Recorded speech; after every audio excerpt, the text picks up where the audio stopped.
know it's been a long day, and I appreciate your interest in being here today. When we first sort of waded into the issue of preserving Charleston's churches, we were looking through the lens of New Tabernacle Fourth Baptist Church, just a block or so away. And you know, exemplifies a beautiful building with a congregation that's struggling to maintain that building and weighing decisions about whether or not to stay and whether or not to leave. And they've not made any decision, really, in recent years. But I want to introduce two people to you, but we have an incredibly shrinking panel. Tonight is a city council meeting. There's a lot of important stuff on the agenda, and we had two city council members that we had hoped could be here, but they regretfully cannot be here. And so in the future, we'll make sure we don't put councilmen on panels a couple hours before city council meetings. But Nancy Vinson and Craig Bailey from Redeemer Presbyterian Church, I think, offer us an important case study in how to maybe break some of those rules that we just heard about. And so what I thought we'd do is just walk through some of the things you were able to do to inspire your congregation, inspire others outside your congregation to help you save your church. So let me just set this up. I have some questions that I might remind myself about. But the issue basically was that Redeemer Presbyterian Church was renting a historic church building. The congregation that owned the building had moved into the West Ashley suburbs and was looking to sell the building, and the price initially was rather high. And when Redeemer learned of a contract that was pending on the church, realized the price was much lower than had initially been thought, and came to the conclusion that it might be something that they could strive to achieve. And there are places all across this country where historic congregations move or dwindle or close, and the church has become something else. And as a last-ditch solution to saving a building, of course, adaptive use is an option. But when a congregation is actively using a church, a historic church, for that church purpose, and they're basically staring down an eviction notice because the church might be converted to someone's house, and where Craig is preaching was going to be someone's kitchen, that's not a good thing. And you know, as a preservation organization, we're not a religious organization, and the city itself is not necessarily, you know, we have a separation of church and state in our country's system of governance, but we all appreciate and understand the importance of churches as something more than just buildings, but that they're places that are bring people together of different faiths, of other faiths, of no faith. And in saving Redeemer Presbyterian Church, I think that you all demonstrated that. So let's just, when you looked at the price tag to acquire the building, and you looked at your congregation, and I sat in some of those meetings with you, what was the reaction of your congregation as to the feasibility of tackling the goal? Well, the initial price for that building was 8.1, and it dropped through the years from that, and we knew we could never come up with that kind of money. But even at $1.6 million, our congregation is very young. At the time, 77% of our congregation was 35 years or younger, and that included lots and lots of little children. So it was staggering, even at the 1.6 million that we had to come up with. And you know, there was a difference of opinion. Some people were for it, others were fearful about going into a campaign to raise that much money so quickly. I think part of it too, we just said we know we don't have that money ourselves, and we were the only ones with the right of first refusal to prevent the sale of that building and conversion to business and residential uses. So we sort of said to our congregation, we don't know if we can do it or not. We know we certainly can't do it on our own, but let's just take one step at a time and see what doors the Lord opens. And everything that Stephanie just said did not apply. We had no time to prepare. We had 90 days to raise this money, and so we consulted with people like Stephanie, and they gave us all the information. She gave us great information today, And had we been able to, we would have followed everything she said, but we did not have that luxury to do any of those things. So your feasibility study was taking a look around the room. Now, one of the things that I think was successful, and Nancy, you played a big part in this, was reaching out to other community partners. Talk a little bit about the experience that you've had just professionally in different organizations and how that came to be useful to you as you reached out in a very grassroots way to get people interested. Well, I worked for the Coastal Conservation League for almost 20 years, and so I was accustomed to large campaigns with lots of publicity to get more and more people involved in it. And so I know how to make noise in the press. Raising $1.6 million was new, but you know, we found that as soon as we began to release information to the newspaper and had some really good editorials, the Lutherans who grew up in the church that were scattered far and wide were just outraged. They became some of our strongest allies. And of course, from the start, as soon as we realized that we were not going to be able to prevent the zoning from being changed that would allow more residential and business uses for the first time, I immediately went to our good friends at the Preservation Society, whom I'd worked with over the years, for help, and they just jumped into action. I remember it was like less than 24 hours, and they already had posters created and were a tremendous ally, as were some other, as were the rest of the historic preservation groups. So, in reaching out to different people, you just mentioned some of the Lutherans that had been associated with St. Andrews.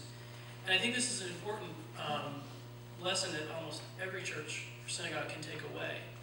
And that is that there are probably people who have an emotional connection to the building you're trying to save or preserve that are not current members of the church or of the synagogue, that might have been married there and moved away. Oh, Councilman Hallman, great.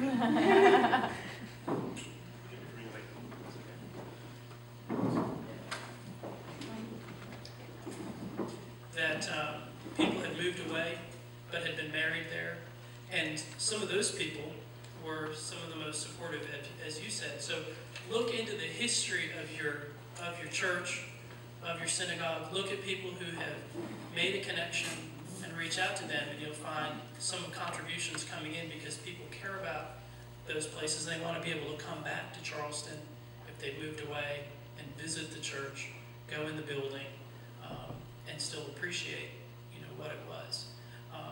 How important was it having that 90-day deadline? I think it turned out to be a tremendous blessing because already we got the need out through the paper, through other media. And that made it very easy for us because there is a sense of urgency. If you have 90 days to raise $1.6 million, or a church is going to be turned into a private residence, I think that really worked in our benefit. We would have liked to have more time to raise more money, but I think it was a tremendous benefit to us to have that pressure.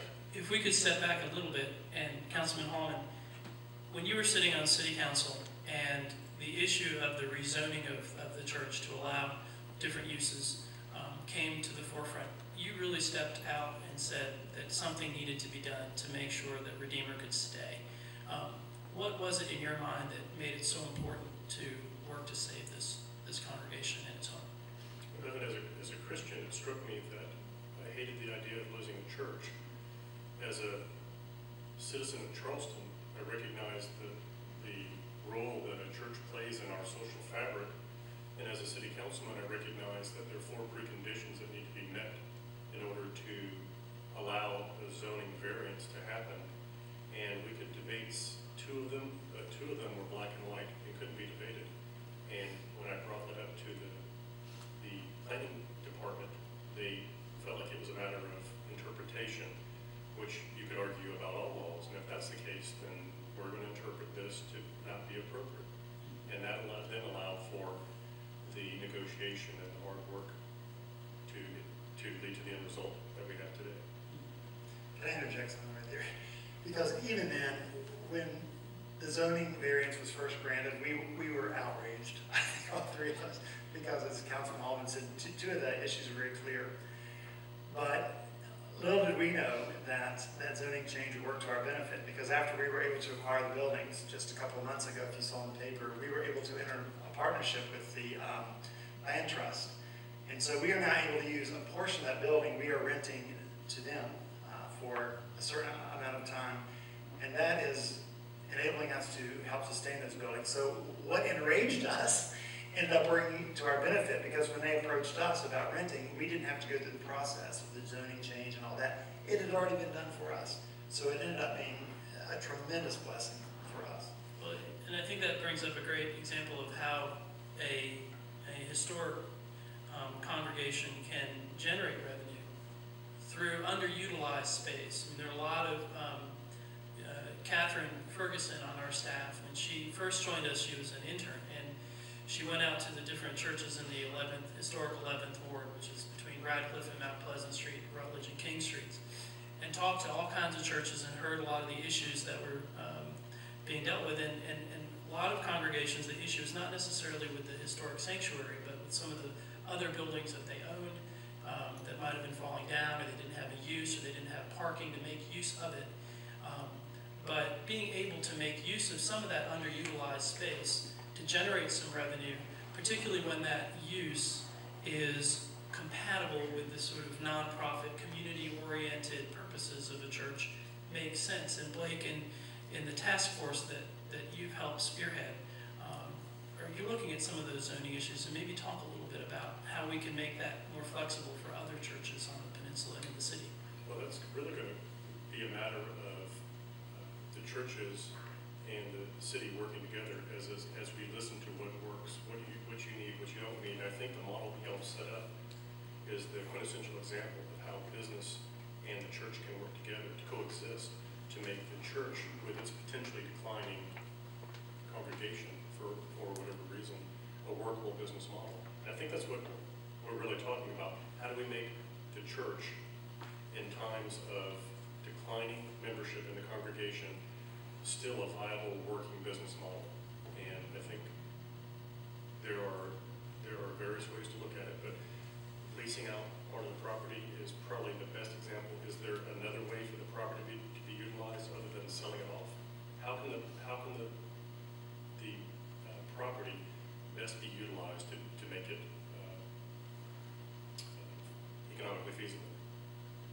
Well, one of the challenges, and I think this, just being completely honest about the situation in Ansonburg, was that a lot of the neighbors weren't necessarily supportive of the idea of Redeemer being successful, because in many cases, the way the city has evolved, downtown churches and synagogues are drawing people from other parts of the city, other parts of the county, into those places, and aren't necessarily living in the neighborhood and just walking to church.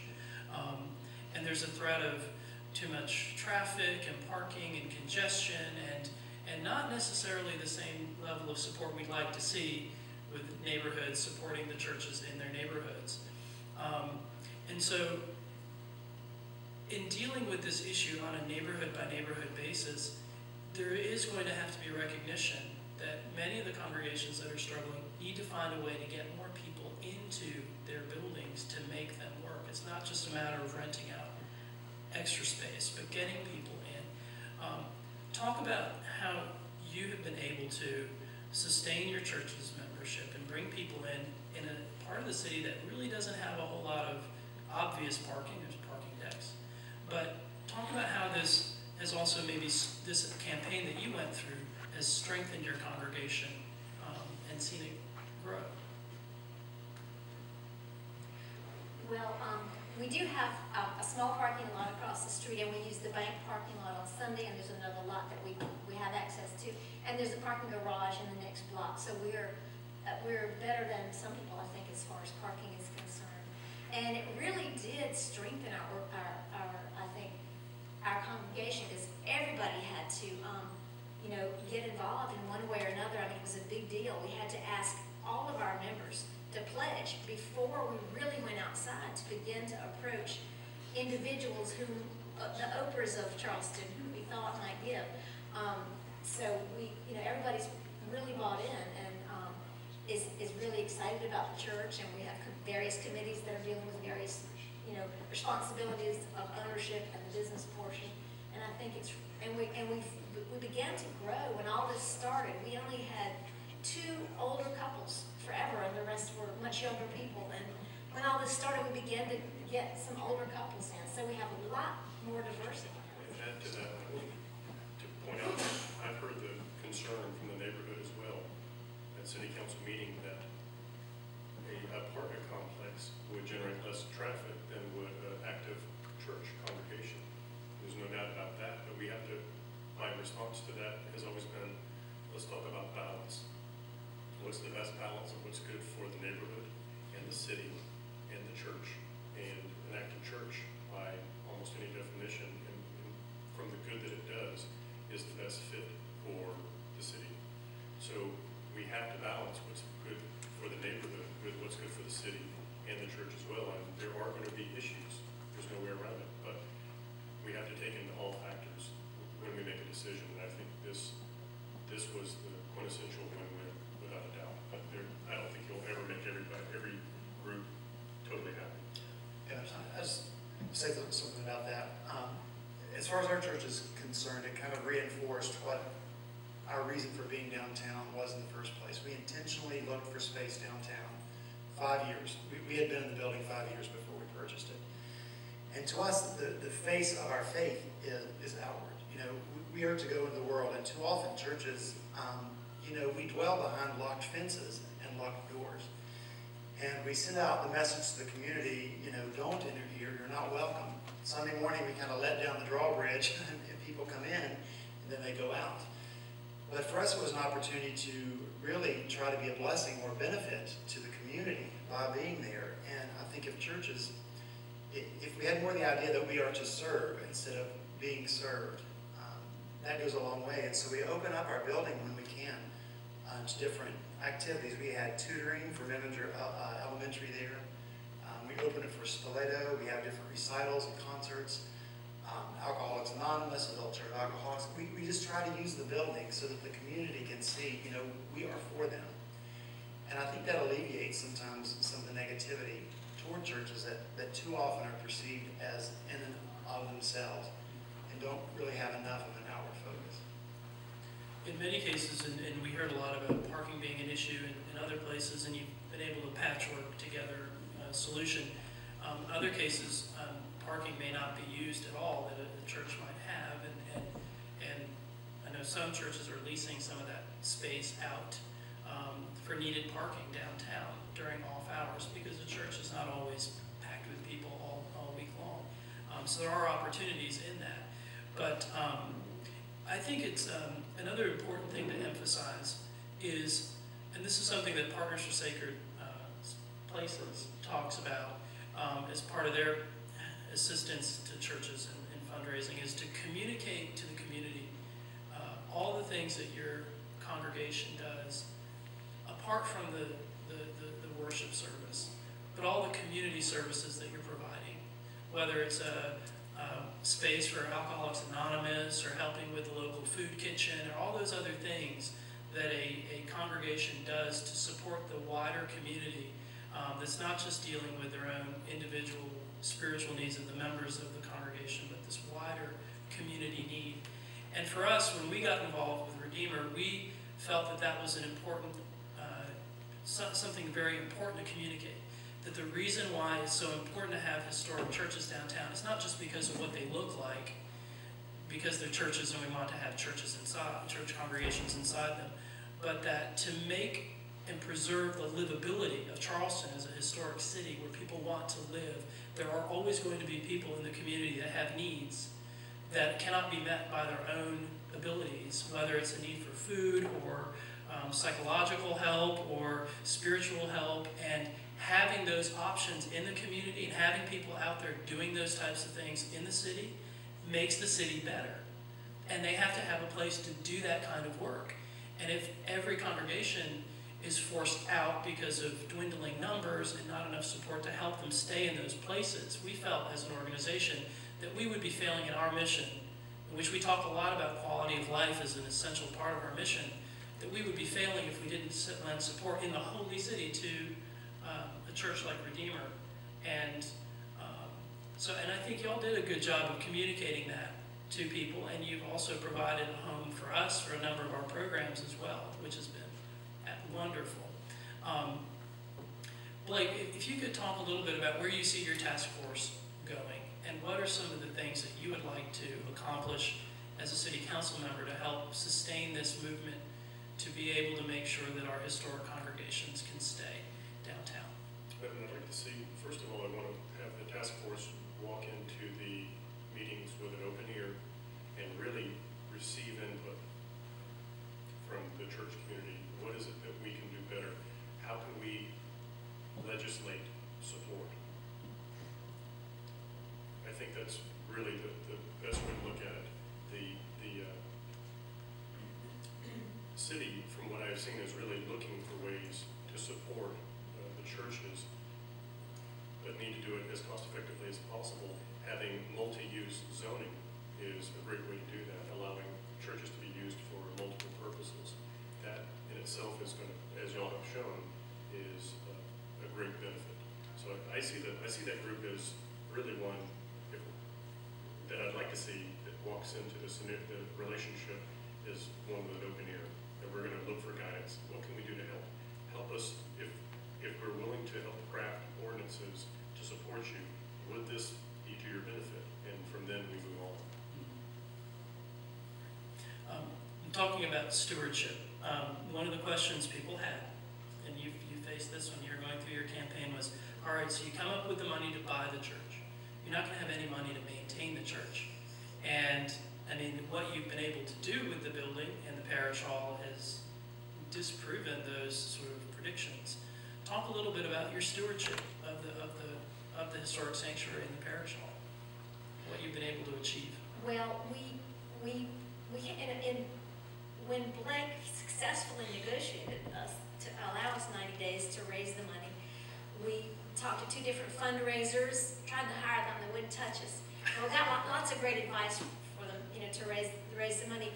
But we had to base repaying this big loan not just on what our young congregation could do and the gifts that we were receiving from outside, but we came up with a business plan, and it involved renting some parking and having weddings there. As you know, we're a big destination wedding site. We did not expect to rent any space at that time because commercial property was glut on the market. But we came up with a business plan, and so then we got a loan based on the business plan, and we were able to get pledges from our young congregation to help repay a lot of that loan. Did that answer your question? What did you ask me? Well, in terms of then stewardship, some of the physical changes you've made to the building, Oh, okay. now being able to do those. Right. Now, We knew in the beginning that we would have to fix some things up in our educational building, our fellowship hall. The paint was just peeling big flakes off the ceiling. It was this horrendous old blue kind of indoor-outdoor carpet, really stained and ugly. And we added $100,000 in there to the amount that we had to purchase it, because we knew we had to fix it up to be able to rent it for destination weddings. We had to remodel our bathrooms and get that green indoor-outdoor carpet out and put in some decent, fixtures and fix up the sanctuary, repair some of the cracks and peeling paint in there to make it suitable for our wedding business. That we kind of included that in the amount that we knew we needed, $100,000 over, so we had it to be able to do the business that we need to remain on. Well, Redeemer met its sort of existential challenge downtown, and now they face a lot of the challenges that you face with your buildings, hopefully not with termites, with screwdrivers going all the way in through the joists.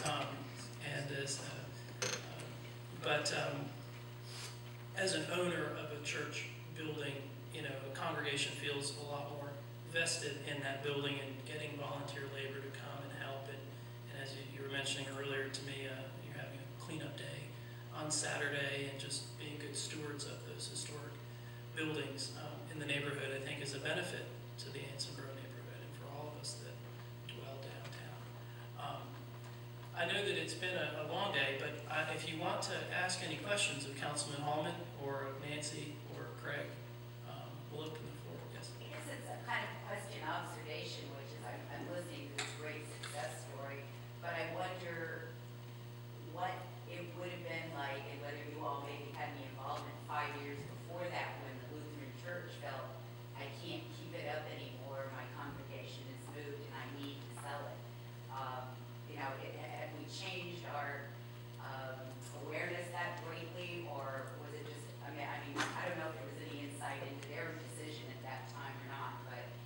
find it interesting that another church was able to go, and it's great, but it's based upon the fact that the previous church couldn't make it there, for whatever reason, couldn't keep it up, and I'm just curious if that. I can tell you that in my close to 4 years on council, that was before my time, but I don't think the focus on preserving churches was as laser focused as it is now. My thought is that at that stage, there very easily could have been the question to the Lutheran congregation, is there something that the city can do to help support you, because we want to keep an active church in our city. I don't think that was looked at, but I can't answer that question since I wasn't here. But I can tell you that regardless of how it was handled 5 years ago, the focus is on it now. Think about 1944, I believe Nancy might have pointed out that St. Philip's had, I think, 14 or 15 people in it at the tail end of World War II. So many people were drafted, had moved away. Should we have closed that church down because of low enrollment and participation in their congregation? There's a reason for that, and that's the role, in my view, that the city should have, to make sure that they're working with the different groups of the city to keep it alive and functioning as efficiently as possible. And the church plays a role in that efficiency.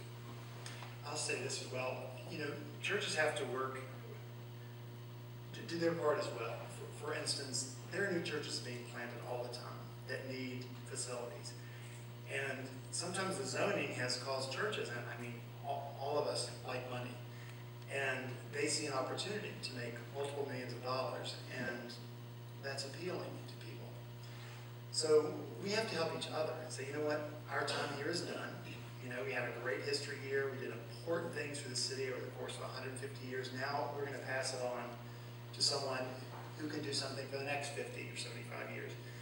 And that's really important, because as long as maybe even dwindling congregations say, hey, you know, we can get $5–6 million for this building and go somewhere else and build this elaborate place. We'll still only have 30 people, but look at the building we have.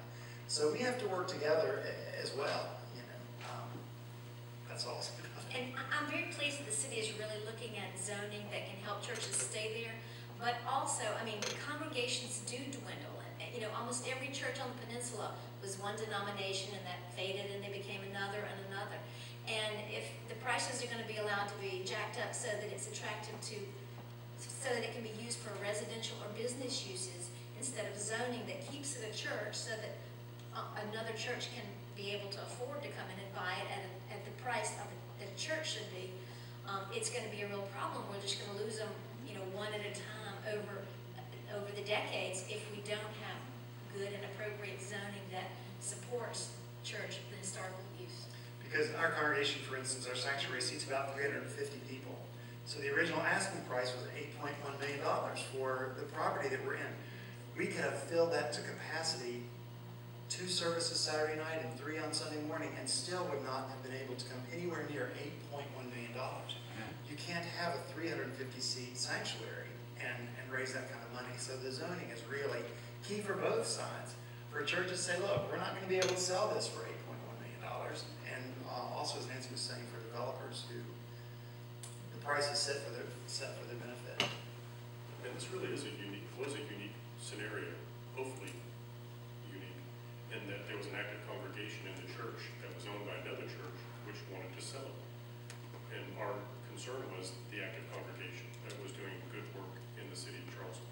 So should it have been an empty shell, I think the city could reasonably ask, is there not another congregation that you might want to try to sell this to? But as the property owner for the building, they have the right to sell it to whomever group they would like.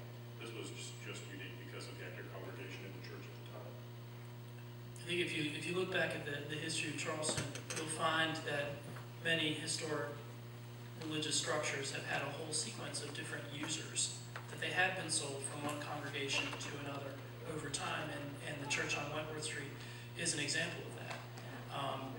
And there are shuttered churches that do not have active use. There's one on UG Street where they built the big new loft next door. That is slated, I think, to become a community center as part of that development. There's a church for sale right now on Cannon Street, a mid-century church built in the 1950s, an interesting, unique looking building, but it's for sale. And I think partly a few years ago when the church first came up for sale, the price tag was, significant. And there may be parts of the city where there isn't a lot of residential development, but that there's huge development opportunity and the church isn't that old, that there may be some flexibility. But when you have historic building with a congregation in it, in a historic neighborhood at the heart of our landmark district, it's important to do what we can. And I think Blake is right that the focus has changed. It's a little bit more intent now on not only making sure congregations stay where they are, but trying to find ways to keep them there. What I'd like to do maybe is just to transition into some concluding remarks, and y'all can stay here because I won't be long with those, but I want to thank you all for being here and talking about what you were doing to save Redeemer Church, and Councilman Hallman, what you're doing on City Council, your leadership there, and your continued involvement in this issue. I want to thank you all very much.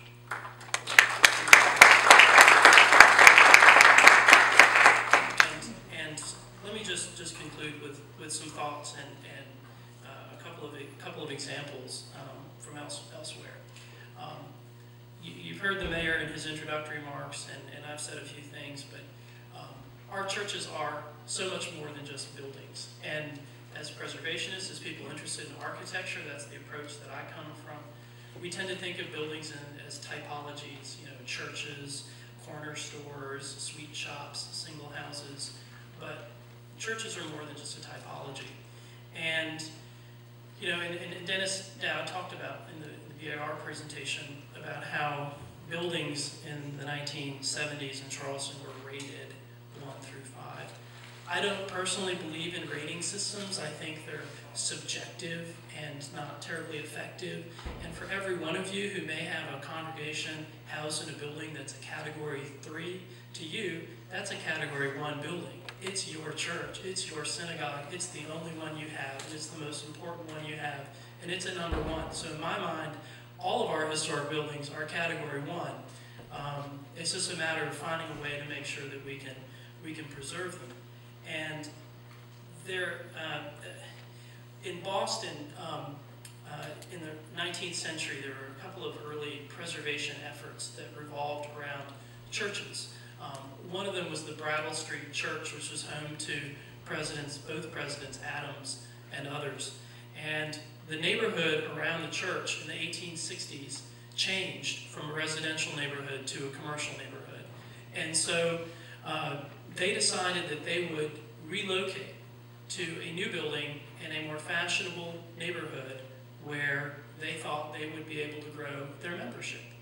And so a very difficult decision was made to close the historic church and sell it. The church has been demolished, and to build a new church in the new neighborhood. And what happened was the church moved to this new neighborhood where a whole bunch of other new churches had opened in that new neighborhood. And they found that their membership did not grow, but they were saddled with debt. And rather than dying a slow death, the congregation, within a matter of just a few years, disbanded and closed.